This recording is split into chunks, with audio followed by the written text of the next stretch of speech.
¿Vivís un caos familiar? ¿En tus finanzas o con tu pareja? ¿Te discriminan? ¿Nadie te entiende? ¿Tenés alguna denuncia o problema al que nadie da respuesta? Queremos ayudarte en nuestro segmento Debates y Soluciones. La crisis sociopolítica que impera en Nicaragua ha golpeado severamente la economía del país. El turismo ha sido uno de los principales rubros afectados y con ello también ha golpeado severamente las microfinancieras de Nicaragua. La cartera de crédito de 22 microfinancieras vinculadas a la Asociación de Microfinanzas sufrió una caída en el año 2018 cerca del 22%, perdiendo más de 101 millones de dólares. Según un reporte publicado por Asomif, al cierre de diciembre del pasado 2018, esas empresas manejaban una cartera de 368.5 millones de dólares, 22% menor a la del mismo mes del año 2017, cuando tenían en cartera 469.8 millones de dólares. Las 22 microfinancieras antes mencionadas, además, perdieron 104,000 clientes al cierre del 2018, alrededor del 21% en comparación al año 2017. El sector de las microfinanzas se plantea un escenario conservador para el 2019, en el que las empresas no desean seguir disminuyendo su cartera de crédito. Daniela Rodríguez Morazán, Acción 10 en la mañana. Gracias, Daniel Rodríguez Morazán. Y este miércoles se prevé el reinicio o el inicio, dicen algunos, del diálogo nacional, donde ya van algunos sectores, sobre todo los grandes empresarios. Pero, ¿qué opinan economistas y también quienes representan a cierta parte del sector de medianos o pequeños empresarios en cuanto a este reinicio o inicio del diálogo nacional? ¿Lo ven viable tal y como está o quisieran también estar en la mesa de negociación de esta situación para poner punto final a esta situación que ha afectado severamente a nuestro país? Michelle Polanco, hoy vamos a conversar con 3 invitados que ya están con nosotros. Así es, se encuentra con nosotros Jocelyn Medrano para hablar alrededor de este tema, Luis Núñez, Hermis Morales y también Luis Murillo. Vamos a estar hablando acerca de estas condiciones socioeconómicas en las que nos encontramos y cómo estas podrían estarse discutiendo dentro del diálogo. Hay algunos expertos políticos que han expresado que primero se deben abordar los temas políticos y más adelante también dentro de la mesa del diálogo, casi al final, se deben abordar los temas económicos. Pues vamos a estar conversando con ellos para que nos digan sus puntos de vista alrededor de esto. Bienvenidos a los 3, gracias por su presencia aquí en Acción 10 en la mañana. Un resumen un poco desde el punto de vista de cada uno de cómo estamos económicamente y cómo vamos a iniciar este diálogo. Luis, sí, Luis Murillo. Bueno, buenos días a todos y de todas. A mí me gustaría, digamos, como contextualizar el caso de las microfinancieras en la economía y la evolución que ha tenido. Realmente las microfinancieras surgen a partir de la década de los años 90 como un vacío que tenía el sistema bancario, que no otorgaba crédito a aquellos microempresarios, como se denominaron en determinado momento, pero que vino evolucionando con el crecimiento económico que tuvo la economía y llegaron a mover más de 320 millones de dólares. Sin embargo, nosotros siempre habíamos dicho de que esto era un poco relativo, porque la economía estaba creciendo, pero con una fuerte vulnerabilidad. Es decir, una tasa de crecimiento que dependía de algunos factores externos. Siempre las reformas tributarias afectaron a los pequeños empresarios, ¿verdad?, de manera indirecta, y la evolución de los indicadores económicos no era el más adecuado. Por ponerles un ejemplo, en este sector la tasa de mora no debe de superar el 5 o 6%. En esta crisis la tasa de mora ha llegado hasta el 35 o 40%, ante lo cual prácticamente lo que estamos teniendo es una economía de subsistencia con falta de políticas públicas, ¿verdad?, y que está afectando a todos los sectores económicos. Incluso la pequeña, micro y mediana empresa está teniendo ajuste en cuanto a su personal y en cuanto a cómo a enfrentar la crisis sin financiamiento y con alto nivel de endeudamiento. Don Hermis Morales. de qué forma y cuándo se debería de abordar esto en el diálogo. A juicio de muchos dicen que esto precisamente se está reiniciando por la parte económica, porque ya tocaron al sector fuerte, al sector empresarial, y dadas las circunstancias con esto de la propuesta de reforma fiscal. Su opinión al respecto, su análisis de esa realidad económica que enfrenta nuestro país. Muy buenos días. La realidad económica la podemos sintetizar en dos palabras, ¿no? Economía colapsada. Esto implica o genera fuertes contracciones, falta de crédito, pérdida de reservas nacionales netas en el Banco Central, retiro de subsidios que andan de ahorro, de depósito más bien en los bancos. No hay crédito por parte de las microfinancieras porque la tasa de no retorno, no recuperación es altísima.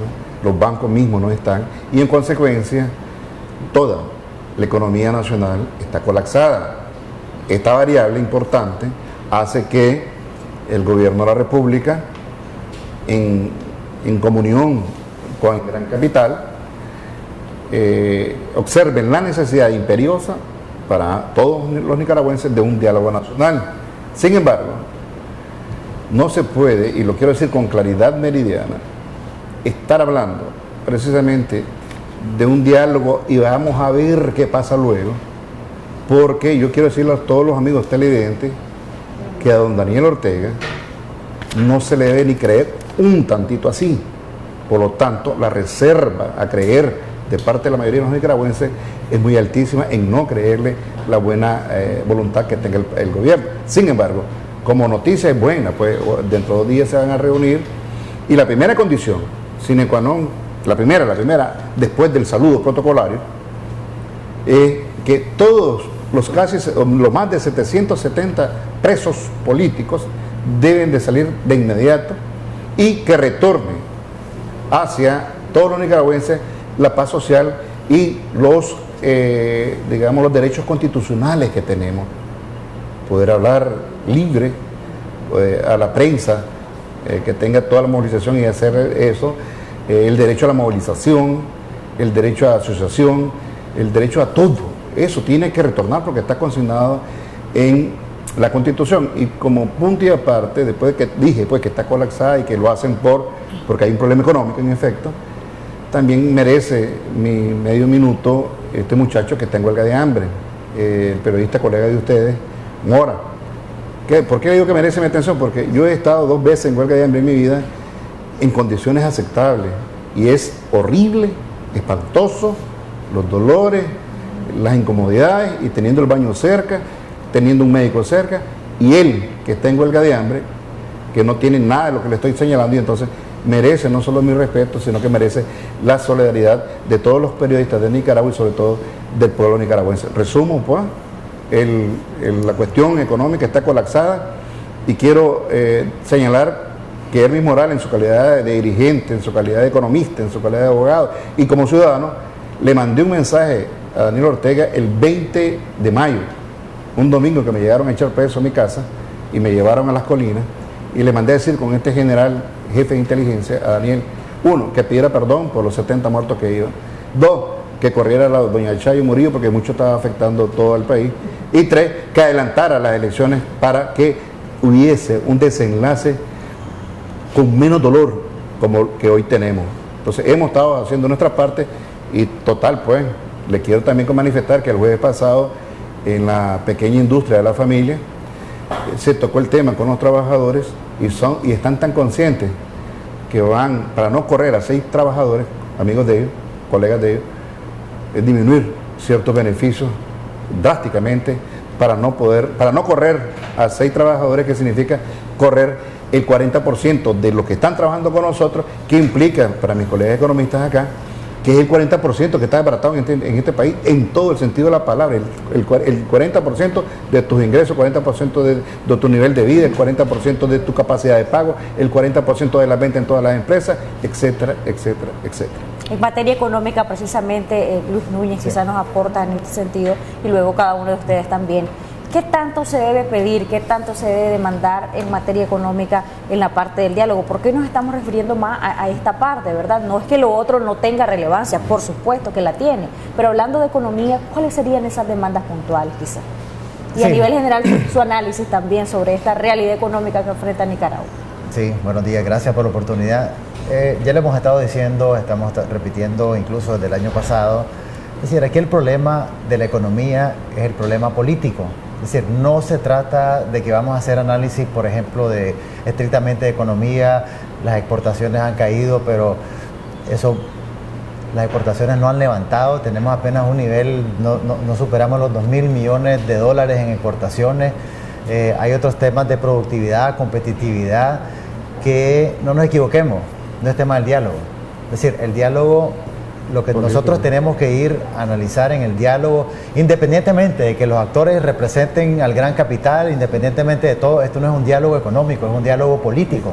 Es decir, la variable política, y lo hemos repetido en cantidades de ocasiones, en varias ocasiones, es la que está marcando la pauta de la realidad económica que nosotros tenemos. Mientras no se resuelva el problema político, mientras no se libere a los presos políticos, mientras no se defina el tema de los adelantos de las elecciones, que es un tema que no solamente ya tiene que ver a nivel interno, sino a nivel internacional, y una serie de factores políticos, el tema económico no va a levantar, porque lo que tiene la economía colapsada precisamente es esta crisis política y social que inició el 18 de abril. Entonces, la parte económica, olvidémonos que eso es un tema que tiene que estar en el diálogo, pues, porque no podemos. Ya lo hemos hablado, cómo comenzamos este año, crecimiento económico de menos 4%, niveles de la banca, por ejemplo, que no se ha abordado. Tenemos ya una caída en los créditos, 20% de salida de los depósitos, y no porque la gente no quiera saber nada de la banca, sino simple y sencillamente porque tienen que sacar su dinero para sobrevivir, para moverse, para capital de trabajo, para lo que sea, y ese no está retornando a los bancos. Entonces, el panorama económico, y este año incluso es crítico porque estamos comenzando con un déficit y no vemos que la economía reaccione. La economía no está reaccionando porque las señales políticas correctas no están llegando. Es decir, el diálogo, creo que no hay que equivocarse, aquí no vamos a plantearnos metas, es decir, bueno, vamos a pasar de un menos 4% negativo a un 4% positivo, eso está de más, es una cosa que no se tiene. Es utópico, quizás. Sí, son factores que se tienen que analizar posteriormente. Entonces, el tema político, la parte política es realmente lo que se tiene que destrabar. Aquí hay una serie de aspectos que son de ya. Aquí no vamos a pasar discutiendo un mes, 2 meses sobre esto mismo. Creo que ya está sobre la mesa, los puntos están planteados. ¿Lo acepta o no lo acepta? ¿Qué ofrece una parte y qué ofrece la otra parte? Yo en lo personal digo, bueno, mucha gente cuestiona que por qué llevaron a los representantes que están, esa parte creo que a mi criterio, por lo menos a mí no me da igual. Lo que me interesa es que se resuelva lo que se está planteando y lo que lo que la población ha planteado, que es la parte política. Luis, ¿cómo es que la crisis política ha afectado tanto a la economía? ¿Qué ha afectado estos conflictos? Que ha disminuido, decía Luis, las importaciones, cómo ha afectado a los bancos, ¿por qué? Para que la gente pues entienda un poco de qué estamos hablando. Bueno, en primer lugar, la economía necesita de un activo fundamental, como es la confianza. Y cuando se pierde la confianza como producto de un problema de carácter político, prácticamente todos los indicadores a nivel macro y a nivel microeconómico se derrumban. Sin embargo, yo quería, digamos, decir lo siguiente, siguiendo la línea de Luis, que en el caso de Nicaragua creo que este diálogo es fundamental, es un primer paso y de una u otra manera nosotros tenemos que establecer un diálogo con pocos actores, pero fundamentalmente con una serie de comisiones de carácter técnica, es decir, la parte política, que sean pocos actores, pero prácticamente la parte técnica que avale prácticamente esos acuerdos. ¿Por qué? Porque prácticamente acá nosotros estamos viendo una irresponsabilidad por parte de las autoridades en aplicar, por ejemplo, estas dos medidas, que fue la reforma de Seguro Social y posiblemente la reforma tributaria, por dos razones. En primer lugar, está rezagada. Estas medidas se tuvieron que haber hecho hace 4 o 5 años.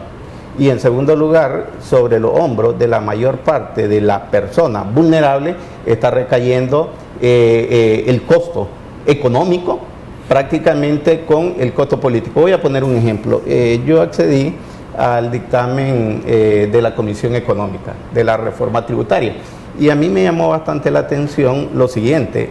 Recalcan en 2 puntos de que una de las razones del por qué van a recaudar es para cubrir los déficits del Seguro Social. Entonces yo me pongo a pensar, prácticamente son 2 cosas diferentes, uno es política fiscal y el otro es política de seguridad social, y no podemos estar tapando los déficits de las irresponsabilidades y de los malos manejos de los recursos con los contribuyentes, cuando prácticamente lo que vos vas a hacer es agudizar la crisis recesiva y posiblemente una depresión en el futuro. Yo estoy anuente con el diálogo, pero con estudios de carácter técnico. Don Hermi, se debería de abordar esta parte a la cual se refiere Luis Murillo en cuanto a los activos de cada institución. ¿Se debería de abordar en el diálogo como transparencia institucional y como el nivel de respuesta que debe tener el gobierno y que debe tener toda Nicaragua ante la situación actual que estamos sobrellevando? Cualquier tipo de gobierno es responsable de la administración de la cosa pública. Él es el que nos tiene en este atolladero económico y en consecuencia es importante que vaya el diálogo. ¿Cómo salimos de esto? Fácil.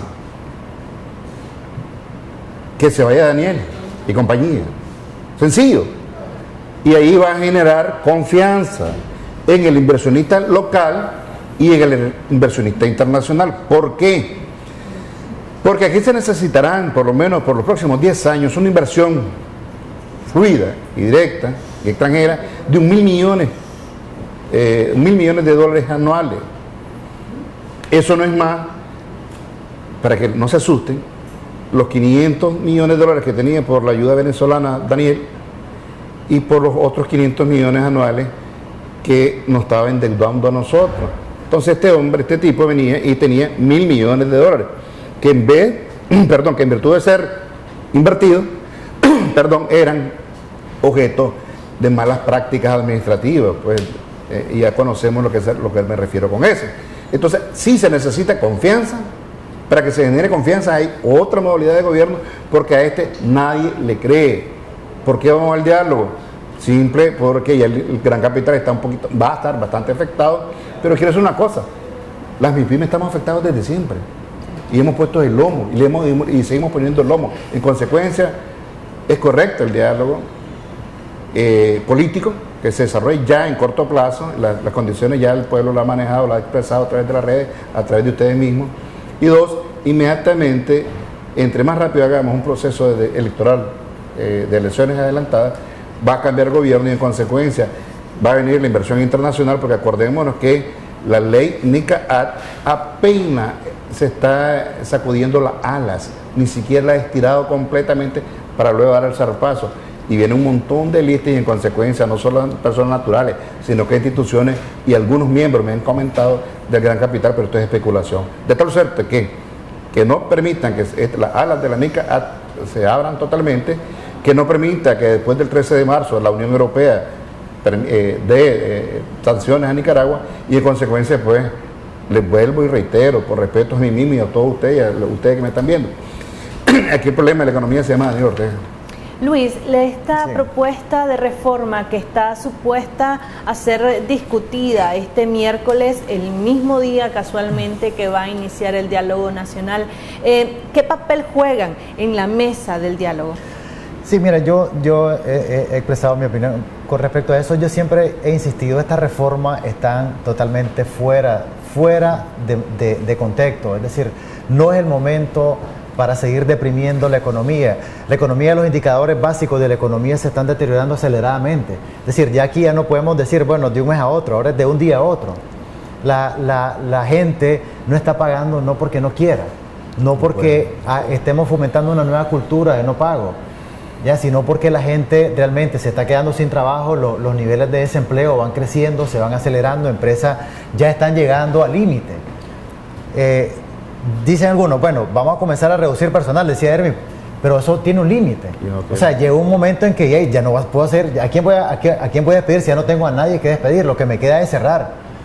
La vez pasada yo estaba en un programa y una señora pues, de un hotel dice, bueno, yo voy a alquilar habitaciones mientras la cosa va pasando, pero si va cayendo, o sea, vamos bajando, vamos por etapas, va bajando, llega un momento en que la economía ya no podés, o sea, ya no podés sacar más de lo que tenés. ¿Y entonces, ¿qué es lo que queda?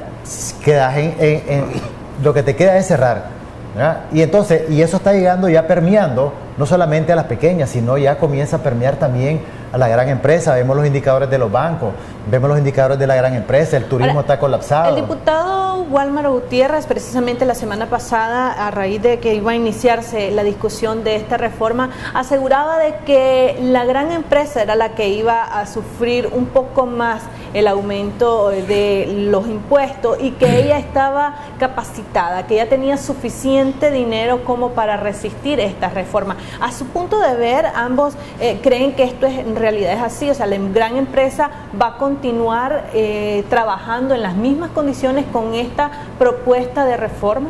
Incluso manifestó, porque se le dijo que el contexto era diferente, entonces él manifestó en ese momento, en la entrevista que le realizaste vos, Michelle, que siempre que se hacía una reforma tributaria los empresarios siempre tenían el mismo argumento eso. Y que entonces a nadie le gusta que le toquen el bolsillo, pero ellos tienen otra visión, una realidad totalmente contrastante a lo que nos ha expresado por acá. ¿En qué se basa? Sí, es que no podemos, en economía no puede ser mecánico.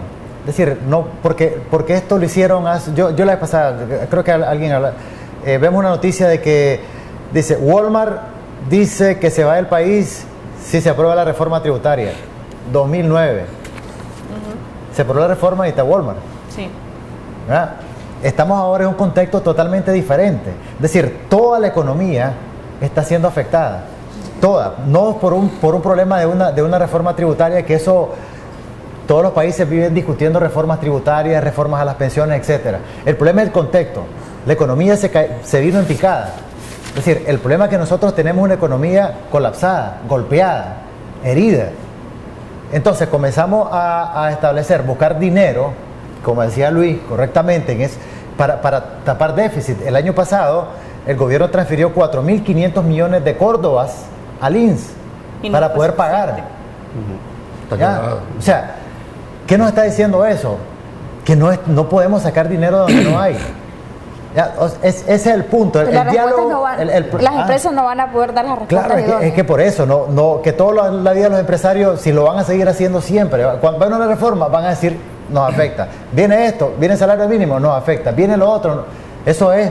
Pero el contexto hoy es totalmente... Pero ahora sí es real, entonces esa afectación. Claro, es diferente porque vemos los datos del mismo... O sea, estos son datos del Banco Central. Los datos que ustedes sacaron son datos oficiales de lo que salió al inicio del programa. O sea, aquí no estamos inventando nada. Aquí no es que... a mí se me ocurre, es que fui a una microfinanciera y la miré que estaba como vacía. O sea, no, aquí estamos hablando de datos duros, oficiales. Y con eso, yo por lo menos estaba hablando siempre con datos oficiales. Lo que dice el Banco Central. Y lo que dice el Banco Central es que las cosas no están bien. Ya, es un mundo paralelo tal vez el que están viendo ellos, pero yo en lo personal hay que resolver el problema político. Antes de lo económico, tenemos que hacer un corte y luego Luis Murillo y también Don Hermes nos dan sus aportes en este sentido de lo que estábamos analizando en estos instantes. Ya regresamos con más. Gracias por continuar en Acción 10 en la mañana. Continuamos hablando acerca de la realidad económica y su abordaje dentro del diálogo nacional que este miércoles 27 está previsto de inicio. Nos acompañan el señor Hermes Morales, Luis Núñez y Luis Murillo, economistas, especialistas en estos tipos de temas. Hay una pregunta que quedó al aire que me gustaría que la retomáramos, don Hermes y don Luis Murillo, alrededor del planteamiento que hacía el diputado Wálmaro Gutiérrez la semana pasada aquí en Acción 10. Él decía que la gran empresa iba a poder resistir estas reformas tributarias que se están discutiendo y que también están previstas ser discutidas el mismo miércoles 27 de febrero, mismo día en que inicia el diálogo. Don Luis, rápidamente su impresión y don Hermes. Bien, yo le diría a Wálmaro que él está hablando de dos sistemas totalmente diferentes. Uno, el sistema recaudatorio que, dicho sea de paso, ha sido deformado y le han dado, digamos, grandes cantidades de reservas, sobre todo a la gran empresa, y luego el sistema económico, en donde están la mayor parte de las micros, medianas y pequeñas empresas, y menos del 20% las grandes empresas.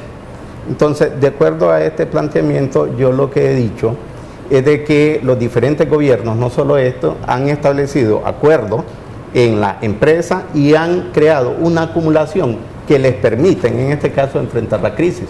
Un pequeño empresario no lo puede hacer. A lo sumo, lo que hace es cerrar y comenzar a realizar actividades de subsistencia.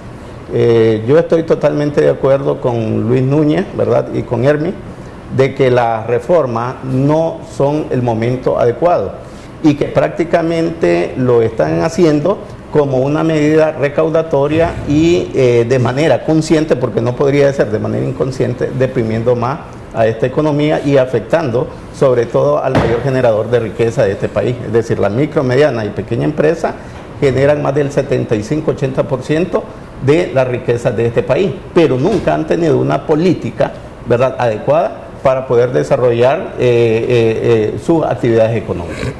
Don Hermes, sus apreciaciones alrededor de este planteamiento que hacía el diputado Wálmaro Gutiérrez, considerando que son los trabajadores precisamente de estas grandes empresas que también contribuyen a la compra de la pequeña y mediana empresa. Es decir, si los trabajadores de estas grandes empresas son despedidos, la pequeña y micro podría venirse a pique. Don Wálmaro es mentiroso y cínico a la vez. Lo que pasa es que es indignante que el empresario nicaragüense y los consumidores ya estamos cansados y hartos de que con nuestros impuestos se le mantenga el salario. Vos mismo, Wálmaro, ya 26 años en esa cosa, ganando $4.500. ¿Quién cree que te lo paga? Todos los que estamos acá. De eso es lo que estamos hartos. Y te cuento que el señalar que no nos podemos acomodar, hemos aguantado todo tipo de desastres económicos, políticos, sociales, todos los empresarios nicaragüenses. Por ejemplo, Panamá Morales, desde 1980 a la fecha, ¿qué no ha aguantado? Ha aguantado el sandinismo corrupto de los 80, aguantó a Doña Veleta, aguantó a Arnoldo Alemán y su ratería, aguantó todos los gobiernos y ahí estamos, creciendo. Por lo tanto, no creas que no nos inventamos, porque lo que yo sé, con conocimiento de causa, que lo único que vos sos bueno es administrar a tus varios amigos que tenés. Ahora, estas reformas tributarias en otro contexto podrían caber, es decir, la propuesta hecha por el gobierno nicaragüense, si no tuviésemos esta crisis sociopolítica en la que nos enfrentamos, ¿podrían llevarse a cabo? ¿Podrían ejecutarse? Sin tener el impacto que se cree. Claro, es que la reforma, todo este tipo de reformas tributarias, fiscales, de pensiones, siempre los gobiernos la están haciendo. Recordemos que Doña Violeta hizo su reforma tributaria en cuanto llegó al gobierno, Arnoldo Alemán hizo su reforma, no sé si es la de equidad fiscal o siempre se me cruzan. Es la de equidad fiscal, ¿verdad? Don Enrique hizo su reforma de justicia tributaria.